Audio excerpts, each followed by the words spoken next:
মাছটা ধুয়ে নিয়েছি, দিয়ে লবণ হলুদ মাখিয়ে নিয়েছি। মাছটা ভেজে নেব। কড়াইটা বসিয়েছি, কড়াইতে তেল দেবো, মাছটা ভাজছি। এদিকে মাছ ভাজা হচ্ছে। আজকে মশলাটা শিলে করে নেব। জিরে আর কাঁচা লঙ্কা আর কিচ্ছু দেবো না, দিয়ে পাতলা ঝোল করব। মাছ ভাজা হয়ে গেছে, এবার নামিয়ে নেব। মাছ ভাজা হয়ে গেছে, মাছের তেলের উপরে এবার জিরে ফোড়ন দেবো,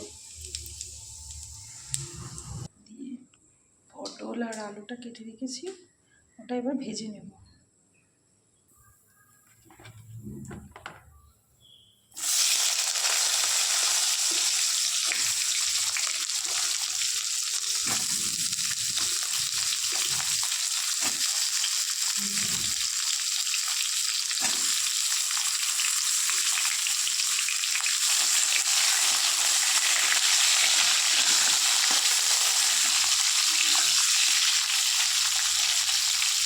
এটা ভালো করে ভাজা হবে।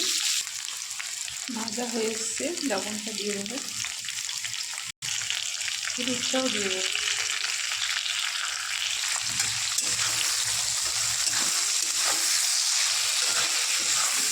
আর একটু ভাজবো, ভেজে মশলাটা দিয়ে দেবো।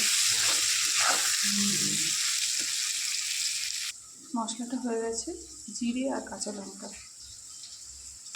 ভাজাটা হয়ে গেছে, এবার মশলাটা দিয়ে দেবো।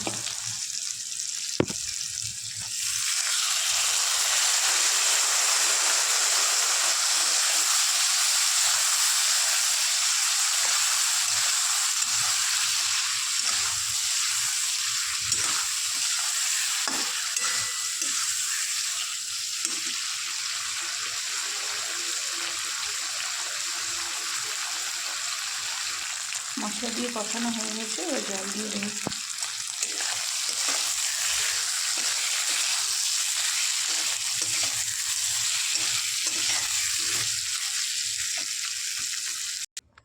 জল দিয়ে দিয়েছি, এবার ফুটে গেলে মাছটা দিয়ে দেবো।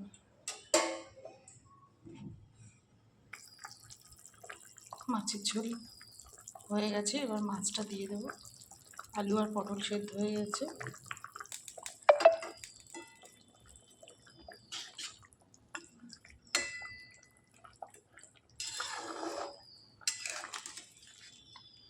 এবার 5 মিনিট ফুটে গেলে নামিয়ে দেবো।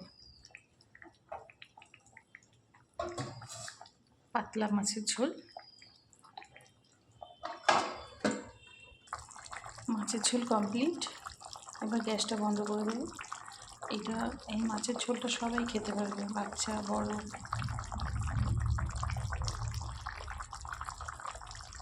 এটা খেতে খুব টেস্টিও হয়।